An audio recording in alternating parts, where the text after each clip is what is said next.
ఇరాన్కి Israel భారీ shock ఇచ్చింది, మామూలు షాక్ కాదు. ఎందుకంటే అనూహ్యమైనటువంటి ఘటనలు చోటు చేసుకున్నాయి.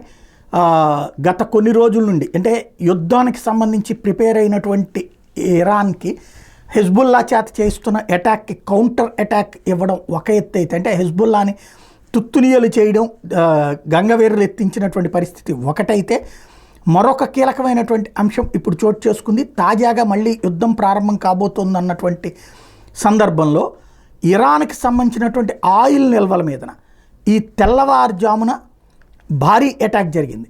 మామూలు అటాక్ కాదు, భారీ అటాక్ జరిగింది. ఒక్కసారిగా విధ్వంసం సృష్టించింది ఇజ్రాయెల్. అది మొసాద్ ఉన్నటువంటి లెక్క, ఎక్కడెక్కడైతే ఆయిల్ నిల్వలు ఉన్నాయో, ఆయుధ నిల్వలు ఉన్నాయో, సరిహద్దు ప్రాంతంలో ఉన్నటువంటి చోట్ల ఈ విధ్వంసానికి పాల్పడింది. అవి ఇరాన్వే, ఇరాన్లోనే పేలుడు జరిగినాయి, ఇరాన్ సరిహద్దులోనే పేలుడు జరిగినాయి. ఆయిల్ నిల్వలు పేలడంతో పాటు ఆ దగ్గరలో ఉన్నటువంటి ఆయుధ నిల్వలు పేలినాయి.